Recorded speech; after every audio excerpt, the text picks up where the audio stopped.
ಸುಮತಿಭಿರನುಮೇಜಂ ಶುಭ್ರಕಾಜಂ ಸಖಾಜಂ ಸುಖಮಜಮನಪಾಜಂ ಮುಕ್ತ್ಯುಪಾಜಂ ವಿಮಾಜಂ ನೃಹಜಮಹಮಮೇಜಂ ಧ್ಯೇಯಮಾಮ್ನಾಜಗೇಜಂ ಸದಜಮಸದಜೇಜಂ ಶ್ರೀಸಹಾಯಂ ಭಜೇಜಂ ಅಭ್ರಮಂ ಭಂಗರಹಿತಂ ಅಜಡಂ ವಿಮಲಂ ಸದಾ ಆನಂದತೀರ್ಥಮತುಲಂ ಭಜೆ ತಾಪತ್ರಯಾಪಹಂ ಭವತಿ ಯದನುಭಾವಾತ್ಯೇಡಮೂಕೋಪಿ ವಾಗ್ಮಿ ಜಡಮತಿರಪಿ ಜಂತುರ್ಜಾಯತೆ ಪ್ರಾಜ್ಞಮೌಲಿಃ ಸಕಲವಚನಚೇತೋ ದೇವತಾ ಭಾರತೀ ಸಾ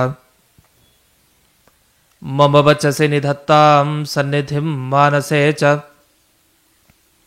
ಮಿಥ್ಯಾ ಸಿದ್ಧಾಂತದುರ್ಧ್ವಾಂತ ವಿಧ್ವಂಸನ ವಿಚಕ್ಷಣಃ ಜಯತೀರ್ಥಾಖ್ಯತರಣಿರ್ಭಾಸತಾಂ ನೋ ಹೃದಂಬರೆ ಅರ್ಥಿಕಲ್ಪಿತಕಲ್ಪೋಯಂ ಪ್ರತ್ಯರ್ಥಿಗಜಕೇಸರಿ ವ್ಯಾಸತೀರ್ಥಗುರುರ್ಭೂಯಾದಸ್ಮದಿಷ್ಟಾರ್ಥಸಿದ್ಧಯೇ ಪೂಜ್ಯಾಯ ರಾಘವೇಂದ್ರಾಯ ಸತ್ಯಧರ್ಮರತಾಯ ಚ ಭಜತಾಂ ಕಲ್ಪವೃಕ್ಷಾಯ ನಮತಾಂ ಕಾಮಧೇನವೇ ತಪಸ್ವಾಧ್ಯಾಯ ಶುಶ್ರೂಷಾ ಕೃಷ್ಣಪೂಜಾರತಂ ಮುನಿಂ ವಿಶ್ವೇಶಮಿಷ್ಟದಂ ವಂದೇ ಪರಿವ್ರಾಟ್ ಚಕ್ರವರ್ತಿನಂ ಶ್ರೀಗುರುಭ್ಯೋ ನಮಃ ಹರಿ ಓಂ. ಈ ಯಮಕ ಭಾರತದ ಸಂಚಿಕೆಯಲ್ಲಿ 45ನೆಯ ಶ್ಲೋಕವನ್ನು ನೋಡ್ತಾ ಇದ್ದೀವಿ. ಯಸ್ಯಾವೇಶಾತ್ ಸಬಲಃ ಪ್ರಚಕರ್ಷಪುರಂ ಪ್ರಸಹ್ಯ ಚೇಷಾತ್ ಸಬಲಃ ಕುರುಪತಿ ನಾಮನು ಯಮುನಾ ಕೃಷ್ಟಾಯೇನ ಆಹುಃ ಅರ್ಹ್ಯಂ ಅತನು ಯಮುನಾ. ಈ ಶ್ಲೋಕದಲ್ಲಿ ಇನ್ನೊಂದು ಪ್ರಸಂಗಕ್ಕೆ ಆಚಾರ್ಯರು ಹೋಗ್ತಾ ಇದ್ದಾರೆ. ಹಿಂದಿನ ಶ್ಲೋಕದಲ್ಲಿ ಅರ್ಜುನನ ಪರಾಕ್ರಮವನ್ನು ವರ್ಣಿಸ್ತಾ ಈಗ ಬಲರಾಮನ ಪರಾಕ್ರಮವನ್ನು ವರ್ಣಿಸಲಿಕ್ಕೆ ಈ ಶ್ಲೋಕ ಹೊರಟಿದೆ. ಇಲ್ಲೂ ಆಚಾರ್ಯರ ತಾತ್ಪರ್ಯ ಏನನ್ನು ಮುಖ್ಯವಾಗಿ ಹೇಳಲಿಕ್ಕೆ ಹೊರಟಿದ್ದಾರೆ ಅಂದರೆ, ಬಲರಾಮನಲ್ಲಿರೋ ಶಕ್ತಿನೂ ಅದು ದೇವರ ಶಕ್ತಿನೇ. ಅಂದರೆ ಬಲರಾಮ ತಾನು ಏನು ಅಂದ್ಕೊಂಡ್ರೂ ಕೂಡ ನನ್ನ ಶಕ್ತಿಯಿಂದ ನಾನು ಮಾಡಿದೆ ಅಂತ ವಸ್ತುತಃ ಅವನ ಶಕ್ತಿ ಅಲ್ಲ, ಅದು ಕೃಷ್ಣನ ಶಕ್ತಿನೇ. ಒಳಗಡೆ ಕೃಷ್ಣ ಇನ್ನೊಂದು ರೂಪದಿಂದ ಇದ್ದೇ ಆ ಬಲರಾಮನ ಮುಖಾಂತರ ಅಸಾಧಾರಣವಾದ ಕೆಲಸಗಳನ್ನು ತಾನೇ ಮಾಡಿದ್ದಾನೆ, ಅವನ ಕೈಲಿ ಮಾಡಿಸಿರೋದು ಅಂತ ಅಷ್ಟೆ. ಹಾಗಾಗಿ ಕೃಷ್ಣ ತಾನೇ ಮುಖ್ಯವಾಗಿ ಎಲ್ಲ ಕಡೆ ನಿಂತು ಪ್ರೇರಣೆ ಮಾಡಿ ಅಥವಾ ತಾನೇ ಆ ಕೆಲಸವನ್ನು ಮಾಡೋದು ಅನ್ನೋದು ಬಹಳ ಸ್ಪಷ್ಟ. ಅದನ್ನು ಈ ಶ್ಲೋಕದಲ್ಲಿ ಪುನಃ ಆಚಾರ್ಯರು ತಿಳಿಸ್ತಾ ಇದ್ದಾರೆ. ಇಲ್ಲಿ ಬರುವಂತಹ ಅಪೂರ್ವವಾದ ಪದಗಳು ಯಾವುದು? ಒಂದು ಯಮುನಾ ಅಂತ ಪದ, ಇನ್ನೊಂದು ಸರಿ ಯಮುನಾ ಅಂತ ಬರುತ್ತೆ, 2 ಸರಿ. ಇನ್ನೊಂದು ಸಬಲಃ ಸಬಲಃ ಅಂತ ಹೀಗೆ ಈ ಶಬ್ದಗಳನ್ನು ಪುನಃ ಪುನಃ ಆಡಿದ್ದಾರೆ. ಹಾಗಾದರೆ ಇಲ್ಲಿ ಬಲರಾಮನ ಬಗ್ಗೆ ಏನು ಮಹಿಮೆಯನ್ನು ತಿಳಿಸಿದ್ದಾರೆ ಅಂತೊಂದು ಗಮನಿಸ್ತಾ ಹೋಗೋಣ. ಭಗವಂತನ 2 ವೇಷಗಳಿದೆ. ಒಂದು ಶುಕ್ಲವೇಷ, ಮತ್ತೊಂದು ಕೃಷ್ಣವೇಷ ಅಂತ.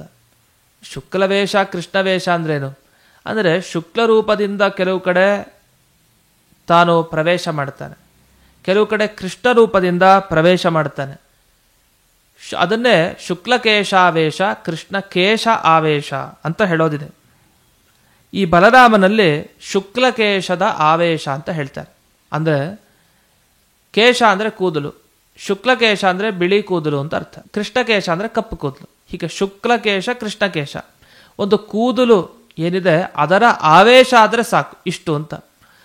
ವಸ್ತುತಃ ಭಗವಂತನ ಒಂದು ಕೂದಲಿಗೂ ಭಗವಂತನ ಕೈಯಿಗೂ ಭಗವಂತನ ಕಾಲಿಗೂ ಯಾವುದೇ ಭೇದ ಇಲ್ಲ, ಎಲ್ಲದಕ್ಕೂ ಒಂದೇ ಶಕ್ತಿ. ಅದನ್ನು ತೋರಿಸಲಿಕ್ಕೆ ಅವನು ತನ್ನ ಒಂದು ಕೂದಲಿನ ರೂಪ ಏನಿದೆ ಅದೇ ಕೃಷ್ಣ ರೂಪ, ಇನ್ನೊಂದು ಕೂದಲಿನ ರೂಪ ಬಲರಾಮನ ಒಳಗಡೆ ಇದ್ದು ಅವನ ಮುಖಾಂತರ ಅಸಾಧಾರಣವಾದ ಕೆಲಸವನ್ನು ಮಾಡಿಸಿದೆ. ಅದು ಹಾಗಾದರೆ ಬಲರಾಮನ ಒಳಗಡೆ ಇದ್ದಂತಹ ರೂಪ ಅದು ಶುಕ್ಲಕೇಶ ರೂಪ ಅಂತ. ಆದ್ದರಿಂದಾಗಿ ಅವನ ಸಾಮರ್ಥ್ಯ ಕೆಲವು ಸರಿ ಅವನ ಯೋಗ್ಯತೆಗಿಂತಲೂ ಕೂಡ ಅತ್ಯದ್ಭುತ ಅಂತ ಅನಿಸುತ್ತೆ. ಇದು ನಮಗೆ ನಿಮಗೆ ಗೊತ್ತಾಗದೇ ಇರುವಂಥ ವಿಷಯ, ಇದೆಲ್ಲ ದೇವತೆಗಳಿಗೆ ಗೊತ್ತಾಗುವಂಥ ವಿಷಯ. ಯಾಕೆಂದರೆ ಶೇಷದೇವರ ಸಾಮರ್ಥ್ಯ ಇಷ್ಟೊಂದಿತ್ತ ಅಂತ ದೇವತೆಗಳಿಗೆ ಆಶ್ಚರ್ಯ ಅನ್ನಿಸಿದಾಗ, ಇಲ್ಲ ಅದೆಲ್ಲ ದೇವರ ಅನುಗ್ರಹದಿಂದ ಈ ರೀತಿ ಅಂಥ ಅದ್ಭುತವಾದ ಸಾಮರ್ಥ್ಯ ಅದು ಶೇಷದೇವರಿಗೂ ಬರಲಿಕ್ಕೆ ಅವಕಾಶ ಇದ್ದೇ ಇದೆ ಅಂತ ಗೊತ್ತಾಗತ್ತೆ. ಹಾಗಾದ್ರೆ ಏನು ಮಾಡಿದ್ರು ಇವರು ಅಂದರೆ, ಒಮ್ಮೆ ಯಮುನಾ ನದಿಗೆ ಹೋಗಿದ್ದಾರೆ. ಯಮುನಾ ನದಿಗೆ ಹೋಗಿ ಯಮುನೆಯನ್ನೇ ಅಲ್ಲಾಡಿಸಿದ್ದಾರೆ. ತಮ್ಮ ಹಲಾಯುಧ ಏನಿತ್ತು, ಆ ಹಲಾಯುಧಧಾರಿಯಾದವನು ಬಲರಾಮ. ಆ ಬಲರಾಮ ಹಲಾಯುಧವನ್ನು ಕೈಯಲ್ಲಿ ಇಟ್ಟುಕೊಂಡು ಒಂದು ಸಲ ಆ ನೇಗಿಲು ಏನಿದೆ ಅಲ್ಲ ಅದನ್ನು ಯಮುನಾ ನದಿಯ ಆ ಕಡೆ ಭಾಗಕ್ಕೆ ಹಾಕಿ ಒಂದು ಸಲ ಹಿಂಗೆ ಎಳೆದ್ನಂತೆ ಯಮುನೆಯನ್ನು. ಯಮುನೆ ಅಲ್ಲೋಲ ಕಲ್ಲೋಲ ಅಂತೆ. ಹೆದರಿಕೆ ಆಗೋಯ್ತು ಯಮುನೆಗೆ, ಅಯ್ಯೋ ನಾನು ತಪ್ಪು ಮಾಡಿಬಿಟ್ಟೆ ಅಂತ. ಹಾಗಾದ್ರೆ ಇವಳೇನು ತಪ್ಪು ಮಾಡಿದ್ಲು ಅಂದರೆ, ಅದು ಈ ವಿಹಾರ ಮಾಡ್ತಾ ಇದ್ರು. ಯಾರು ಗೋಕುಲದಲ್ಲಿ ಗೋಪಿಕಾಸ್ತ್ರೀಯರೆಲ್ಲ ವಿಹಾರ ಮಾಡ್ತಾ ಇರಬೇಕಾದ್ರೆ ಜಲಕ್ರೀಡೆ ಬೇಕಲ್ಲ. ಜಲಕ್ರೀಡೆ ಬೇಕು ಅಂದ್ರೆ ಜಲ ಬೇಕು, ನೀರಿನಲ್ಲಿ ಆಟ ಆಡಬೇಕು ಅಂದರೆ ನೀರು ಬೇಕು. ಅದಕ್ಕೆ ನೀರು ಬೇಕು ಅಂಥೇಳಿ ಯಮುನೆಯನ್ನು ಕರೀತಾನಂತೆ ಬಲರಾಮ. ಬರೋದೇ ಇಲ್ಲ ಯಮುನೆ. ಸಿಟ್ಟು ಬಂತು. ಆ ತಿರಸ್ಕಾರ ಮಾಡಿದ್ದಕ್ಕೆ ತನ್ನ ನೇಗಲನ್ನು ಹಾಕಿ ಹೀಗೆ ಎಳೆದ್ನಂತೆ. ಆವಾಗ ಅಲ್ಲೋಲ ಕಲ್ಲೋಲ ಆಗಿ ಡೊಂಕಾಗ್ಬಿಟ್ಲಂತೆ ಯಮುನೆ. ಆ ಡೊಂಕಾಗಿದ್ದಕ್ಕೆ ಅವಮಾನನೂ ಆಯಿತು. ಒಂದು, ನಾನು ಮಾಡಬಾರ್ದಿತ್ತು ಹೀಗೆ ಅಂತ ತನ್ನ ತಪ್ಪಿನ ಅರಿವು ಕೂಡ ಯಮುನೆಗಾಯಿತು. ಶೇಷದೇವರ ಎಲ್ಲಿ, ಯಮುನೆ ಎಲ್ಲಿ? ತುಂಬ ವ್ಯತ್ಯಾಸ ಇದೆ. ತಾರತಮ್ಯದಲ್ಲಿ ಎಷ್ಟು ಮೇಲಕ್ಕೆ ಆ ಶೇಷದೇವರಿದ್ದಾರೆ. ದೊಡ್ಡವರ ಮಾತನ್ನು ಕೇಳದೆ ಆದರೆ ಹೇಗೆ ಆಗ್ಬೋದು ಅನ್ನೋದಕ್ಕೆ ಇದೊಂದು ಉದಾಹರಣೆ. ನಾವೆಲ್ಲ ಅನ್ಕೊಳ್ಳೋದಿಲ್ಲ, ದೊಡ್ಡವ್ರ ಮಾತು ಕೇಳಿದ್ರೆ ಏನಾಗುತ್ತೆ, ಅವರ ಶಾಪಕ್ಕೆ ಗುರಿಯಾಗಬೇಕಾಗಿ ಬರುತ್ತೆ. ಶಾಪ ಸಿಕ್ಕಿದಾಗ ಕೆಟ್ಟ ಕೆಟ್ಟ ಫಲಗಳನ್ನು ಅನುಭವಿಸಬೇಕಾಗಿ ಬರುತ್ತೆ. ಅದರಲ್ಲಿ ಸಾಕ್ಷಾತ್ ಬಂದಿದ್ದಾರೆ ದೇವತಾಂಶ ಸಂಭೂತರಾದ ಈ ಬಲರಾಮ ದೇವರು. ಬಂದಾಗ ಮಾತನ್ನು ಕೇಳದೆ ಇದ್ರೆ ಮೊದಲೇ ಶೇಷ ಸರ್ಪ ಸಿಕ್ಕಾಬಟ್ಟೆ ಕೋಪ ಇರುತ್ತೆ ಸರ್ಪಕ್ಕೆ ಅಂತ ನಾವು ಕೇಳಿರ್ತೀವಿ. ಆ ಸರ್ಪಗಳ ರಾಜ ಶೇಷದೇವರು. ಅವರು ಬಂದಾಗ ಹೀಗೆ ಮಾಡಿದ್ರೆ ಸುಮ್ಮನೆ ಬಿಡ್ತಾರೆ, ಸರಿಯಾಗಿ ಬುದ್ಧಿಯನ್ನು ಕಲಿಸಿದ್ರು ಅಂತ. ಹಾಗಾದ್ರೆ ಇದೊಂದು ಸಾಮರ್ಥ್ಯ. ಯಮುನೆಯನ್ನೇ ಹಾಕಿ ಆಚೆ ಈಚೆ ಎಳೆಯೋದು ಅಂದರೆ ಇದು ಎಂಥ ಸಾಮರ್ಥ್ಯ. ಇದು ಒಂದು. ಇನ್ನೊಂದು ಘಟನೆ, ಜಾಂಬವತಿಯ ಮಗ ಅಂದರೆ ಕೃಷ್ಣನ ಮಗ ಸಾಂಬ ಏನಿದ್ದಾನೆ, ಸಾಂಬನಿಗೆ ದುರ್ಯೋಧನನ ಮಗಳ ಮೇಲೆ ಆಸೆ ಆಯಿತು. ನಾನು ವಿವಾಹ ಮಾಡಿಕೊಳ್ಬೇಕು ಇವಳ ಜೊತೆಗೆ ಅಂತ ಆಸೆ. ಆದರೆ ದುರ್ಯೋಧನಾದಿಗಳು ಅದು ಕೃಷ್ಣನ ಮಗನಿಗೆ ಕೊಡೋದ ಕನಸು ಮನಸಾರೇನೂ ಇಲ್ಲ. ಹೇಗಾದರೂ ಮಾಡಿ ತಪ್ಪಿಸ್ಬೇಕು ಅಂತಲೇ ಇದ್ದವ್ರವರು. ವಸ್ತುತಃ ಇವನು ಆಸೆ ಪಟ್ಟಿದ್ದಾನೆ. ದುರ್ಯೋಧನನಿಗೆ ಕೊಡ್ಲಿಕ್ಕೆ ಇಷ್ಟ ಇಲ್ಲ. ದುರ್ಯೋಧನ ಏನು ಮಾಡ್ದ, ತನ್ನ ಮಗಳು ಲಕ್ಷಣ ಏನಿದ್ದಾಳೆ ಆ ಲಕ್ಷಣೆಯನ್ನು ಬೇರೆಯವರು ಕೊಡಬೇಕು ಅಂತ ತಾನು ಸಂಕಲ್ಪ ಮಾಡಿ ತಾನೆಲ್ಲ ಏರ್ಪಾಟನ್ನು ಮಾಡ್ಕೊಂಡಿದ್ದಾನೆ. ಇವನು ಸ್ವಯಂವರಕ್ಕೆ ಹೋದ. ಯಾರು, ಈ ಸಾಂಬ ಸೀದಾ ಸ್ವಯಂವರಕ್ಕೆ ಹೋಗಿ ಮಂಟಪದಲ್ಲಿ ಇದ್ದ ಲಕ್ಷಣೆಯನ್ನು ಅಪಹಾರ ಮಾಡಲಿಕ್ಕೆ ಅಂಥೇಳಿ ಪ್ರಯತ್ನ ಪಟ್ಟ. ಯಾರೋ ಈ ಸಾಂಬ ಪ್ರಯತ್ನ ಪಟ್ಟರೆ ಸಿಗಾಕೊಂಬಿಟ್ಟ. ಯಾಕೆಂದರೆ ಬಲಿಷ್ಠರಾದವರು ಅವರೆಲ್ಲ. ಕೃಷ್ಣನ ಮಗ, ಜಾಂಬವತಿಯ ಮಗ ಈ ಸಾಂಬ ಹೊರಟಿದ್ದಾನೆ. ಕೃಷ್ಣ ಹೋಗಿದ್ರೆ ಬೇರೆ ಮಾತು, ಸಾಂಬ ಸಿಗಾಕೊಂಡ, ಬಂಧನಕ್ಕೆ ಇಟ್ಟ. ಆಗ ಬಲರಾಮ ಹೋಗ್ತಾನೆ. ಏನಕ್ಕೆ ಹೋದ ಅಂದರೆ ಅವನಿಗೊಂದು ವಿಶ್ವಾಸ ಇತ್ತು. ದುರ್ಯೋಧನ ಹೇಗಿದ್ರು ತನ್ನ ಶಿಷ್ಯನ ಮಗಳ ಮೇಲೆ ತಮ್ಮನ ಮಗ ಏನಿದ್ದಾನೆ ಸಾಂಬ ಅವನ ಆಸೆ ಪಟ್ಟಿದ್ದಾನೆ. ಹಾಗಾಗಿ ನಾನು ಏನಾದರೂ ಮಾಡಿ ಇದನ್ನು ಕೊಡಿಸ್ಬೇಕು ಅಂತ ದುರ್ಯೋಧನ ತನ್ನ ಮಾತನ್ನು ಕೇಳ್ತಾನೆ ಅಂತ ಅವನ ಭಾವನೆ. ಅದಕ್ಕೋಸ್ಕರ ಆಯಿತು ಅಂತ ಹೊರಟ ಬಲರಾಮ. ಹೋಗಿ ಆ ದುರ್ಯೋಧನನ ಬಳಿ ಕೇಳಿದರೆ ದುರ್ಯೋಧನ ಏನಂದ, ಒಪ್ಪುಕೊಳ್ಳೇ ಇಲ್ಲ. ಯಾವತ್ತೂ ಕೂಡ ಗುರುಗಳು ಹೇಳಿದ ಮೇಲೆ ಮಾತನ್ನು ಕೇಳಬೇಕು, ಕೇಳಲಿಲ್ಲ ಅಂತ. ನೋಡಿ, ಎರಡು ಪ್ರಸಂಗ ಆಯ್ತಿಲ್ಲಿ. ಯಮುನೆ ಹತ್ರ ಹೋಗಿ ಬಲರಾಮ ಕೇಳ್ದ, ತಿರಸ್ಕಾರ ಆಯಿತು. ಇಲ್ಲಿ ದುರ್ಯೋಧನ ಬಳಿ ಹೋಗಿ ಬಲರಾಮ ಕೇಳ್ದ, ಆಗಲೂ ತಿರಸ್ಕಾರ ಆಯಿತು. ಬಿಡ್ತಾನ ಬಲರಾಮ, ತನ್ನ ಸಾಮರ್ಥ್ಯವನ್ನು ತೋರಿಸಿದ. ಎಂಥ ಅದ್ಭುತ ಸಾಮರ್ಥ್ಯ ಅಂದರೆ, ಏನೇನು ಹಸ್ತಿನಾಪುರ ಇತ್ತು, ದುರ್ಯೋಧನ ಎಲ್ಲಿ ವಾಸವಾಗಿದ್ದ ಹಸ್ತಿನಾಪುರ, ಆ ಹಸ್ತಿನಾಪುರವನ್ನು ತನ್ನ ನೇಗರಿನಿಂದ ಹಾಕಿ ಯಮುನೆಯಲ್ಲಿ ಬೀಳಿಸ್ಬಿಡ್ತೀನಿ ಅಂತ ಹೊರಟ. ಇನ್ನೇನು ಬಿದ್ದುಬಿಡ್ತಾ ಇತ್ತು. ಹೆದರಿಕೆ ಆಗೋಯ್ತು ದುರ್ಯೋಧನಾದಿಗಳಿಗೆಲ್ಲ. ಹೋಗಿ ಆ ಬಲರಾಮನೊಂದಿಗೆ ಶರಣಾಗತರಾಗಿ, ಆಯಿತು ನನ್ನ ಮಗಳನ್ನು ಆ ಸಾಂಬನಿಗೆ ಕೊಡ್ತೀನಿ ಅಂತ ಕೊನೆಗೆ ಮದುವೆ ಮಾಡಿಕೊಟ್ಟ. ಅಂದರೆ ಬಲರಾಮನ ಶಕ್ತಿ ಎಷ್ಟು ಅಂದರೆ, ಯಮುನೆಯನ್ನು ಆಚೆ ಈಚೆ ಮಾಡುವಂಥ ಶಕ್ತಿ. ಅದೇ ಯಮುನೆಯನ್ನು ಸರಿಗೆ ಮಾಡಿ ಅದೇ ಯಮುನೆಯಲ್ಲಿ ಮುಳುಗಿಸ್ಬಿಡ್ತೀನಿ ಅಂತ ಹೊರಟ. ಅಂದರೆ ಯಮುನಾ ನದಿ ಎಷ್ಟು ವಿಶಾಲ, ಅವಳನ್ನೇ ಅಲುಗಾಡಿಸ್ದ ಬಲರಾಮ. ಅಂಥದ್ರಲ್ಲಿ ಈ ದುರ್ಯೋಧನ ಅಲುಗಾಡಿಸ್ಲಿಕ್ಕೆ ಸಾಧ್ಯ ಇಲ್ವಾ? ಇಡೀ ಹಸ್ತಿನಾಪುರವನ್ನೇ ಮುಳುಗಿಸ್ಬಿಡ್ತೀನಿ ಅಂತ ಹೊರಟ. ಹಾಗಾದ್ರೆ ಇಂಥ ಶಕ್ತಿ ಬಲರಾಮನಲ್ಲಿ ಬರೋದು ಅಂದರೆ ಇದು ಹೇಗೆ ಸಾಧ್ಯ ಅಂದರೆ, ಯಮುನೆ ಆಗಲಿ, ದುರ್ಯೋಧನ ಆಗಲಿ, ಅಥವಾ ಈ ಹಸ್ತಿನಾಪುರನೇ ಆಗಲಿ, ಎಲ್ಲವೂ ಭಗವಂತನ ಅಧೀನ. ದೇವರೇ ಆ ಬಲರಾಮನ ಒಳಗಡೆ ನಿಂತ ಈ ಕೆಲಸವನ್ನೆಲ್ಲ ತಾನೇ ಮಾಡಿದ. ಅದಕ್ಕೆ ದುರ್ಯೋಧನ ಹೆದರಿದ. ಯಾಕೆ ದುರ್ಯೋಧನ ಅಂದರೆ ಸಾಕ್ಷಾತ್ ಕಲಿ. ಅಂಥವನನ್ನು ಎದುರಿಸಬೇಕು ಅಂದರೆ ಅದು ದೇವರಾಗಬೇಕು, ಮುಖ್ಯ ಪ್ರಾಣದೇವರಾಗಬೇಕು. ಇನ್ಯಾರಿಗಾರ ಕೈಯಲ್ಲಿ ಸಾಧ್ಯ ಇದೆಯಾ? ಆದ್ದರಿಂದ ಶೇಷದೇವರ ಬಲಗಡೆ ಅಂದರೆ ಬಲರಾಮನ ಬಲಗಡೆ ತಾನೇ ಹೋಗಿ ಪರಮಾತ್ಮ ಇವರೆಲ್ಲರ ನಿಗ್ರಹವನ್ನು ಮಾಡಿದ ಈ ರೀತಿಯಲ್ಲಿ ಅಂತ ಭಾವಿಸಬೇಕು. ಈ ಅಭಿಪ್ರಾಯವನ್ನು ಹೇಳಲಿಕ್ಕೆ ಶ್ಲೋಕ ಹೊರಟಿದೆ. ಅದರಿಂದ ಯಂ ಉನಾ ಅರ್ಹ್ಯಂ, ಯಾರನ್ನ ಉನ, ಉ ಅಂದರೆ ರುದ್ರದೇವರು ಅಂತ ಅರ್ಥ. ರುದ್ರದೇವರು ಯಾರನ್ನ ಆರಾಧನೆ ಮಾಡಬೇಕೋ ಅಂತಹ ಕೃಷ್ಣ ತಾನು ವಿಶಿಷ್ಟವಾದಂತಹ ಅನುಗ್ರಹವನ್ನು ಬಲರಾಮನ ಮುಖಾಂತರ ಮಾಡಿಸಿದ ಅಂತ ಶ್ಲೋಕದಲ್ಲಿ ಆ ಪದಗಳ ವಿವರಣೆ ಮಾಡ್ತಾ ಬರ್ತಾರೆ. ಈ ರುದ್ರದೇವರಿಂದ ಅರ್ಹ್ಯ ವಸ್ತುತಃ ಯಾರು, ಪೂಜ್ಯ ಯಾರು ಅಂದರೆ ಮುಖ್ಯ ಭಗವಂತನೇ. ಆದರೆ ಈ ಶ್ಲೋಕದಲ್ಲಿ ಬಲರಾಮನನ್ನು ತಗೊಂಡು ಬಲರಾಮ ಅಂತರ್ಯಾಮಿಯಾದ ಪರಮಾತ್ಮ ಅಂತ ಅರ್ಥವನ್ನು ತಗೊಳ್ಳೋದು. ಹಾಗಾಗಿ ರುದ್ರದೇವರು ಪೂಜೆ ಮಾಡಬೇಕಾಗಿರೋದು ಬಲರಾಮನನ್ನು, ಅಂಥ ವ್ಯಕ್ತಿತ್ವ ಬಲರಾಮನದು. ಅದಕ್ಕೆ ನಮಗೆ ಅನಿಸುತ್ತೆ, ಅಲ್ಲ ರುದ್ರದೇವರು ಯಾಕೆ ಬಲರಾಮನ ಪೂಜೆಯನ್ನು ಮಾಡಬೇಕು? ಶೇಷ, ಗರುಡ ಮತ್ತು ರುದ್ರ ಸಮಾನವಾದ ಕಕ್ಷೆಯಲ್ಲಿ ಬರೋರಲ್ವಾ ಅಂತ. ಅದಕ್ಕೆ ಅಭಿಪ್ರಾಯ ಏನು? ಬಲರಾಮನ ಒಳಗಡೆ ಇರುವಂಥ ಪರಮಾತ್ಮ ಏನಿದ್ದಾನೆ ಅವನೇ ನಿಜವಾಗಿ ರುದ್ರದೇವರಿಗಿಂತ ದೊಡ್ಡವನು, ಅವನೇ ಅರ್ಚ್ಯ, ಅವನೇ ಪೂಜ್ಯ ಅನ್ನುವ ಅರ್ಥವನ್ನಲ್ಲಿ ತಗೊಳ್ಬೇಕು. ಇನ್ನು ಅಷ್ಟೇ ಅಲ್ಲ, ಆ ಬಲರಾಮ ತಾನು ಯಮುನಾ ನದಿಯನ್ನು ಸೆಳೆದಿದ್ದಾನೆ.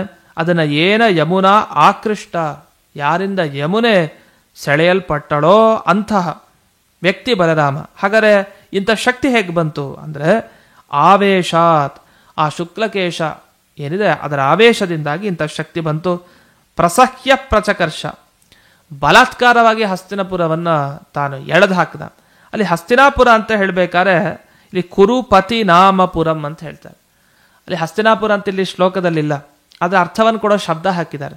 ಅದೇನೆಂದರೆ ಕುರುವಂಶದಲ್ಲಿ ಬಂದ ಒಬ್ಬ ರಾಜ ಕುರುಪತಿ, ಆ ರಾಜನ ಹೆಸರು ಒಂದಿದೆ, ಆ ಹೆಸರಿನಿಂದ ನಿರ್ಮಾಣ ಮಾಡಿದ ಪುರ ಅಂತ. ಅದು ಹಸ್ತಿ ಅಂತ ಒಬ್ಬ ರಾಜ ಇರ್ತಾನೆ ಆ ಕುರು ರಾಜರಲ್ಲಿ. ಅದರಿಂದ ಹಸ್ತಿ ಅನ್ನೋ ಹೆಸರಿನ ರಾಜನ ಪುರ ಅಂತಂದೇನು ಹಸ್ತಿನಾಪುರ ಅಂತ ಅರ್ಥ. ಅದನ್ನ ಒಂದು ಶ್ಲೋಕದಲ್ಲಿ ತಿಳಿಸ್ತಾರೆ. ಸುಹೋತ್ರಸ್ಯಾಪಿ ದಾಯಾದೋ ಹಸ್ತಿ ನಾಮ ಬಭೂವ. ಸುಹೋತ್ರನ ದಾಯಾದ ಹಸ್ತಿ ಅಂತ ಒಬ್ಬ ಇದ್ದ, ಅವನು ಮಾಡಿದ ಪುರ ಆದ್ರಿಂದ ಹಸ್ತಿನಾಪುರ. ಹಸ್ತಿ ಅನ್ನೋ ರಾಜನಿಂದ ನಿರ್ಮಾಣ ಮಾಡಿದ ಪುರ ಆದ್ರಿಂದಲೇ ಹಸ್ತಿನಾಪುರ ಅಂತ ಅದಕ್ಕೆ ಹೆಸರು. ಅದನ್ನೇ ನೆನಪಿಸಲಿಕ್ಕೆ ಕುರುಪತಿ ನಾಮಪುರಂ ಅಂತ ಹೇಳಿ ಈ ಶ್ಲೋಕದಲ್ಲಿ ಆಚಾರ್ಯರು ಶಬ್ದವನ್ನು ಹಾಕಿದ್ದಾರೆ. ಇನ್ನು ಸಬಲಹ ಸಬಲಹ ಅಂತ ಬಂತು. ಸಬಲಹ ಅಂದರೆ ಒಂದು ಸಹ ಬಲಹ, ಆ ಬಲರಾಮ ಅಂತ ಅರ್ಥ. ಬಲರಾಮ ಅನ್ನೋದ್ರ ಬದಲು ಬಲ ಅಂತ ಹೆಸರು ಹಾಕಿದ್ದಾರೆ. ಇನ್ನೊಂದು ಸರಿ ಸಬಲಹ ಅಂದರೆ ಒಳ್ಳೆಯ ಬಲದಿಂದ ಕೂಡಿರೋವನು ಅಂತ ಅರ್ಥ. ಹೀಗೆ ಸಬಲಹ ಸ ಬಲಹ ಅನ್ನೋದನ್ನು ಬಿಡಿಸಿ ಹೇಳಿದ್ದಾರೆ. ಇನ್ನು ಯಮುನಾ ಯಮುನಾ ಅಂತ ಹೇಳಿ ಅದು ಅದೇ ಅರ್ಥದಲ್ಲಿ ಬರುವಂಥ ಶಬ್ದ. ಹೀಗೆ ಇದರ ಸ್ವಾರಸ್ಯವನ್ನು ವಿಶೇಷವಾಗಿ ನರಹರಿ ತೀರ್ಥರು ತಮ್ಮ ಟೀಕೆಯಲ್ಲಿ ತಿಳಿಸಿದ್ದಾರೆ. ಯಸ್ಯಾವೇಶಾತ್ ಬಲೋನಾಗ ಪುರಂ ಲಾಂಗಲ ಮೂಲತಃ, ಲಾಂಗಲ ಮೂಲ ತುದಿ ಭಾಗ ಅಷ್ಟೇ, ಅದರಿಂದ ಹಾಕಿ ಹಿಂಗೆ ಸೆಳೆದು ಹಾಕ್ಬಿಟ್ರು. ಅಂತಹ ಈ ಬಲರಾಮ ದೇವರು ವಿಶಿಷ್ಟವಾದ ಶಕ್ತಿಯನ್ನು ಪಡೆದಿದ್ದು ಕೇವಲ ಆ ಕೃಷ್ಣನ ಅನುಗ್ರಹದಿಂದ ಅಂತ ಈ ಶ್ಲೋಕದಲ್ಲಿ ತಿಳಿಸಿದ್ದಾರೆ. ಅದರಿಂದ ಇಲ್ಲಿ ನಮಗೆ ಈ ಶ್ಲೋಕವನ್ನು ಪಾರಾಯಣ ಮಾಡಿದರ ಫಲ ಏನು ಅಂತ ಗಮನಿಸಿದಾಗ ಬಲರಾಮ ದೇವರ ಅನುಗ್ರಹ ವಿಶೇಷವಾಗಿ ಆಗುತ್ತೆ ಈ ಶ್ಲೋಕದಿಂದ. ಬಲರಾಮನ ಅನುಗ್ರಹ ಅಂದರೆ ಬಲರಾಮನಿಗೂ ಬಲ ನೀಡೋ ಕೃಷ್ಣನ ಅನುಗ್ರಹ. ಎಂಥೆಂಥ ಕಷ್ಟಕಾಲ ಬಂದಾಗಲೂ ಬಲರಾಮ ದೇವರನ್ನು ನೆನಪಿಸ್ಕೊಂಡ್ರೆ ನಮಗೆ ನಮ್ಮ ಕಷ್ಟಗಳನ್ನು ಅವರು ಕಾಪಾಡ್ತಾರೆ. ಅಲ್ಲಿ ಸಾಂಬನಿಗೆ ಕಷ್ಟ ಬಂತು, ಲಕ್ಷಣೆಗೂ ಕಷ್ಟನೇ. ಹೋಗೋಗಿ ಯಾರಿಗೋ ತನ್ನ ಅಪ್ಪ ಮದುವೆ ಮಾಡಿಸ್ಬೇಕು ಅಂತ ಸಂಕಲ್ಪ ಮಾಡಿದ್ದಾನೆ, ಆದರೆ ಅದಾಗಬಾರ್ದಲ್ಲ, ಅದು ತಡೀಬೇಕು. ಅದಕ್ಕೆ ಕೃಷ್ಣನೇ ಬಲರಾಮನ ರೂಪದಲ್ಲಿ ಬಂದ ಹಾಗಿತ್ತು ಅಷ್ಟೇ, ಇನ್ನೇನಿಲ್ಲ. ಮತ್ತೊಂದು ಯಮುನೆ ಥರ ತಿರಸ್ಕಾರ ಮಾಡಿದರೆ ನಮ್ಮನ್ನು ಯಾರು, ಆ ತಿರಸ್ಕಾರ ಮಾಡಿದವ್ರನ್ನೂ ಕೂಡ ಸರಿಯಾಗಿ ಅವರಿಗೆ ಪಾಠವನ್ನು ಕಲಿಸಿ ಬರ್ತಾರೆ. ನಾವು ಅಂದ್ಕೊಳ್ಬೋದು ಎಷ್ಟೋ ಸರಿ, ನಮಗೆ ಬೇಕಾದದ್ದು ನಮಗೆ ಸಿಗದೆ ಇದ್ದರೆ ಶೇಷದೇವರನ್ನು ನೆನಪಿಸ್ಕೊಳ್ಳಿ, ಅವರ ಅನುಗ್ರಹ ಮಾಡ್ತಾರೆ. ಯಾವುದೇ ಸರ್ಪದೋಷ ಇದ್ದರೂ ಪರಿಹಾರ ಮಾಡ್ತಾರೆ, ಶೇಷದೇವರು ಅನುಗ್ರಹ ಮಾಡ್ತಾರೆ. ಮತ್ತು ನಿಮ್ಮನ್ನು ಯಾರು ತಿರಸ್ಕಾರ ಮಾಡ್ತಾ ಇದ್ದಾರಾ, ಶೇಷದೇವರನ್ನು ಅಂದರೆ ಬಲರಾಮನನ್ನು ಸ್ಮರಣೆ ಮಾಡಿ ಅವ್ರು ನೋಡ್ಕೊಳ್ತಾರೆ ಬಲರಾಮದೇವರು. ಹಾಗಾಗಿ ಇಂತಹ ವಿಶಿಷ್ಟವಾದ ಫಲಗಳನ್ನು ನೀಡುವಂಥ ಶ್ಲೋಕ ಇದು. ಇಂಥ ಶ್ಲೋಕವನ್ನು ಪಾರಾಯಣ ಮಾಡಿ ಎಲ್ಲರೂ ಆ ಬಲರಾಮನಿಗೂ ಬಲ ನೀಡೋ ಕೃಷ್ಣನ ಅನುಗ್ರಹಕ್ಕೆ ಪಾತ್ರರಾಗಿ ಅಂತ ತಿಳಿಸ್ತಾ ಈ ಸಂಚಿಕೆಯನ್ನು ಅಸ್ಮದ್ ಗುರುವಂತರ್ಗತ ವ್ಯಾಸತೀರ್ಥ ಗುರುವಂತರ್ಗತ ಭಾರತೀಯ ರಮಣ ಮುಖ್ಯ ಪ್ರಾಣಾಂತರ್ಗತ ಶ್ರೀಮನ್ ಮೂಲ ಗೋಪಾಲಕೃಷ್ಣನಿಗೆ ಅರ್ಪಣೆಯನ್ನು ಮಾಡ್ತೇನೆ. ಶ್ರೀ ಕೃಷ್ಣಾರ್ಪಣಮಸ್ತು.